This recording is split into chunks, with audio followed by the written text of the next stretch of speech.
and especially that organization, the constitutional body, the umpire, the match referee, to ensure that it makes the announcement as to the results and the declaration of who is the winner. We, based on the SOPs that we have won the elections, and the PPP does not want to concede that, although they themselves have those SOPs. Nonetheless, President David Granger has urged his party supporters who were in celebratory mood on Wednesday night to be calm and wait for GCOM to give the final results. It would appear that the PPP cannot believe, like has happened in 2011 and 2015, that the Region 4 results, as they came in, made sure that they were passed and at the tape. Region 4 is about, 45% of the national votes. Last time we won by 43,000 votes, and we barely 4,000 was the win. This time it's roughly about that, and we won that region, as far as I am aware, over 52,000. This is false allegations being made against GCOM, the umpire and the match referee.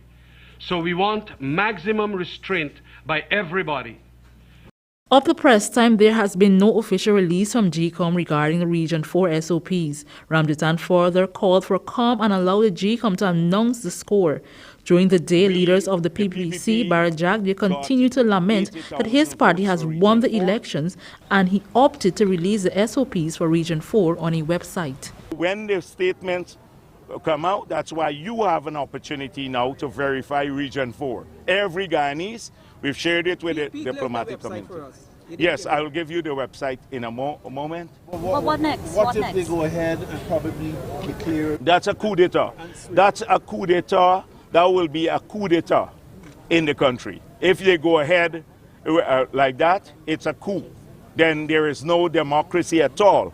You have you have a dictatorship. That is it. And what are the options then open on this? Oh, well, I know that we'd cross that bridge when we come to it, but let me give you the site on which everybody can now go and see all the statements of polls. So don't believe Ramjatan for a single moment. They're desperate. Last night some of them are clearing their ministries already. Some of them, they know the results. Ramjatan and the others are desperate because of what they've done to this country. They know about all the transfer of resources, etc., that there will be an investigation. They're misleading people on the street. Those poor people, the protesters, would be fighting now, or they want them to come and struggle because they're afraid now of the exposure that will come soon of the wrongdoings that they've done to this country. So it's Region 4, capital R, Region 4 SOPs information.com. However, as of news time, the official election results have yet to be released by the Guyana Elections Commission. For Channel 2 Headline News, Esther Sobers. Thanks, Esther. Police are currently investigating the murder of 24-year-old Akeem Caesar of Wismar, Linden, which occurred on Wednesday, March the 4th, 2020. According to reports, at around 11:30 p.m., the minor was drinking in the company of friends at a shop at Blackwater Back Dam, Konawaruk, Madhya. Soon thereafter, an argument began between him and a male known as Selwyn. When the argument became physical, they were parted by a third person.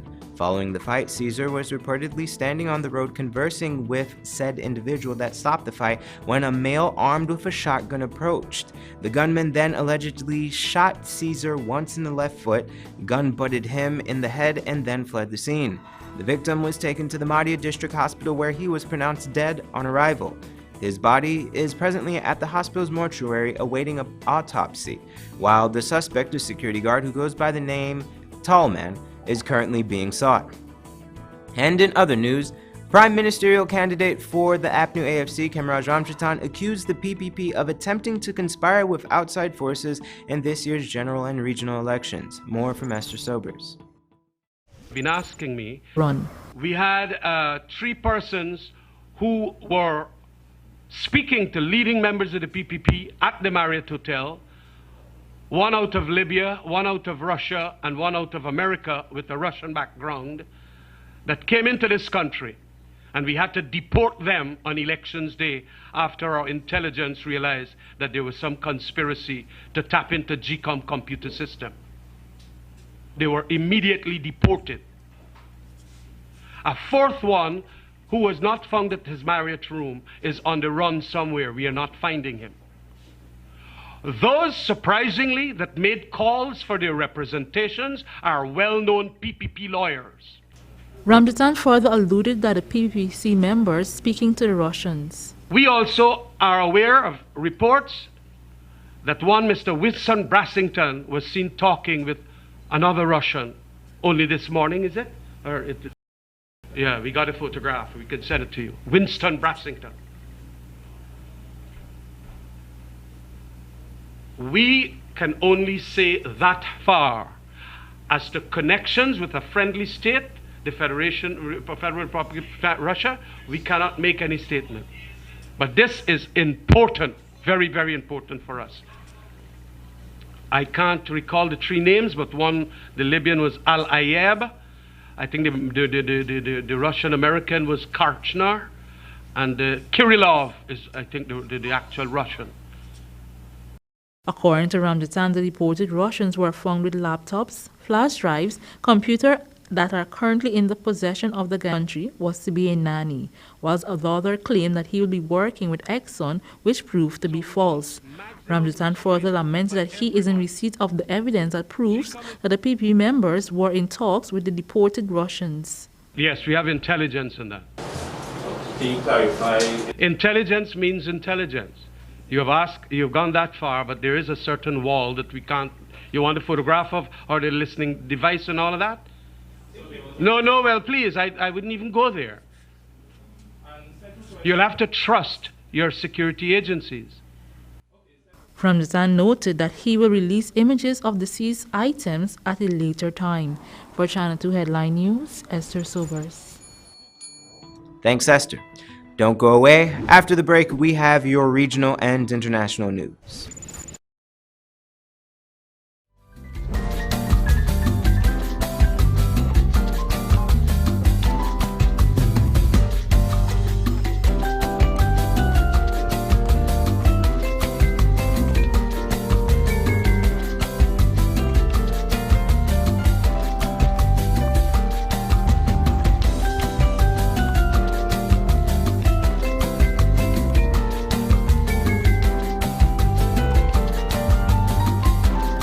Hurry down to Zasco on 15 North Road between Camp and Wellington Streets. Quality products at low cost for every room in your home. 65 and 55 inches Hisense 4K smart TVs. Samsung French door fridges. Black & Decker appliances, queen and king size Canadian-made mattresses. German-made pressure pots in 5 to 9 liters.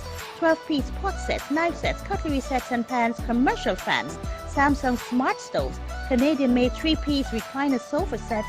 Air fryers and Hamilton Beach hot and cold water dispenser. For that reliable, prudent and courteous traveling experience, your choice is G3 Cabs, located at 228-229 Aubrey Barker Road and Beverly Close, South Reinfeld Gardens. Travel in comfort and safety with our deluxe fleet of new vehicles and neatly trimmed drivers serving our customers around Georgetown. We deliver cooking gas, small packages, run errands, and provide minor vehicular roadside assistance such as jump starts of vehicles, flat tires, spare wheel assistance, and more. Contact us on 218-4982 or 218-4500. G3 Cabs. You can count on us.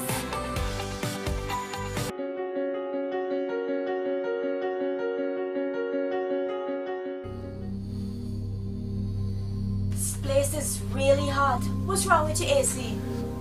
It's not working. Well, we wouldn't be able to continue this meeting anymore because this place is extremely hot. Wait, please don't go. Here's a company you can call to get your AC fixed. Action Cool. Honey, what's dinner? I had a hard day. I'm sorry you have a hard day, but guess what, babes? I didn't cook today because the stove is not working. Having trouble at home or at the office? Then call the professionals at Action Cool. Our fully trained technical team have the skills and experience in repairs of all air-conditioned units, refrigerators, gas stoves, washing machines, and a whole lot more. For further information, visit us at 86 Hill and Princess Street, Mandela Avenue, Georgetown, or call us on telephone number 225-7867.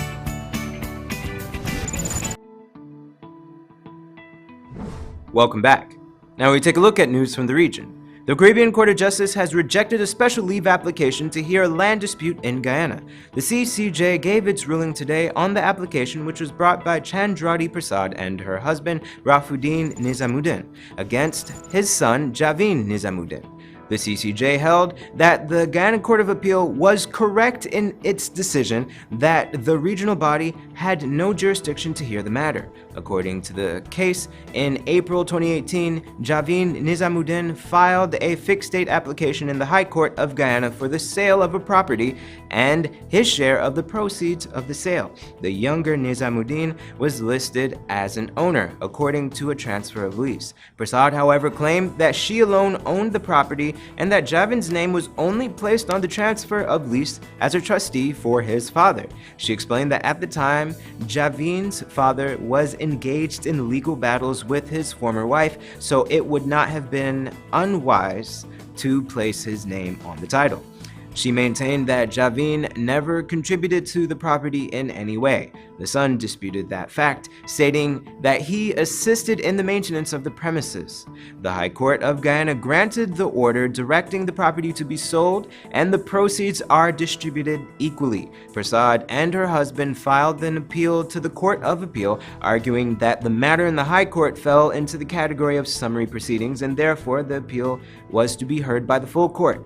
The Court of Appeal agreed with Javin Nizamuddin and struck out the appeal. The CCJ decided that the meaning of, quote, summary proceedings included cases which could be resolved quickly after the filing of the matter without the need for the full and normal proceeds of the court.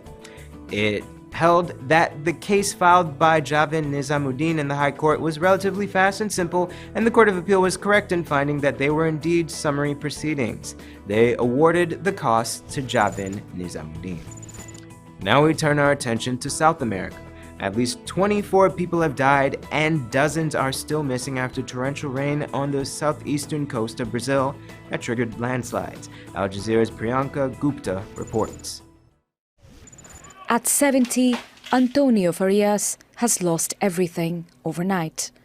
A month's worth of rain fell in a matter of hours in Brazil's Sao Paulo state, triggering landslides and bearing homes and people with it.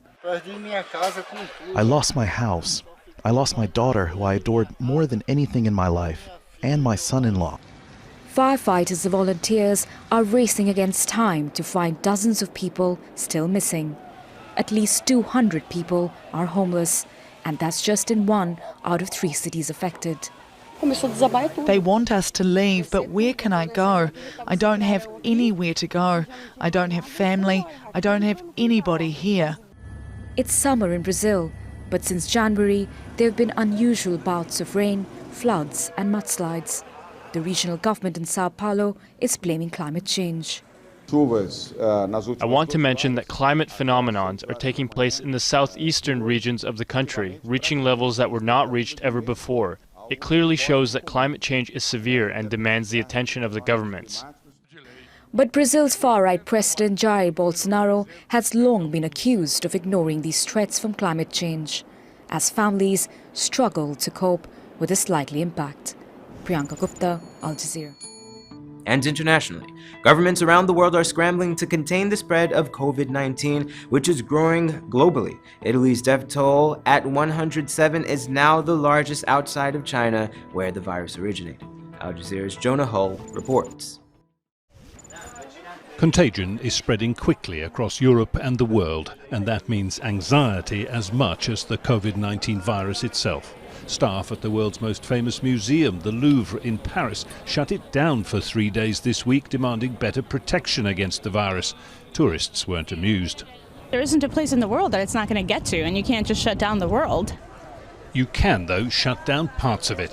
Battling Europe's most prolific outbreak so far, Italy will close all schools and universities until mid-March in an effort to stem the tide of infections and a rising death toll.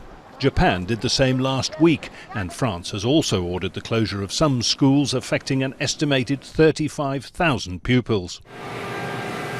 As dramatic for some, Italy's decision to hold all sporting fixtures in empty stadiums. Spain has done so too.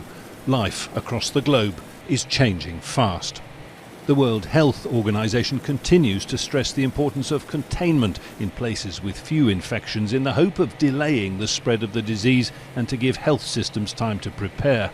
There is no doubt that things will get worse. And if the WHO isn't yet prepared to declare a pandemic, Germany, it appears, is. The coronavirus outbreak, said the health minister, has become a global pandemic. Amid a worldwide shortage of goggles, masks and gloves, Germany has banned the export of medical protective gear. They want it all to be available for use at home. And other shortages have provoked concern, this time in Australia, over toilet paper. Some countries are taking matters steadily further. India has extended the screening of passengers to all those arriving on international flights. The authorities in Saudi Arabia have banned citizens and foreigners from making the Umrah pilgrimage to Mecca. In Israel, Prime Minister Netanyahu suggested the common handshake be replaced by the Indian greeting Namaste, while Italians have been asked to stop kissing and hugging. With the COVID-19 virus reaching more and more countries each day, it is possible that no corner of the world will be spared. Even as European health ministers prepare to meet on Friday, one infection was registered inside the European Council building itself. Not just towns and cities now, but the seats of governments and parliaments are in its path. Jonah Hull, Al Jazeera. Here is your 3-day weather forecast.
That's all for this edition of Headline News Update. Tune in Friday at 6 p.m. for another episode. Be sure to subscribe, like, and follow us on Facebook and YouTube, or visit our website at headlinenewsguyana.com for more news. Until then, take care.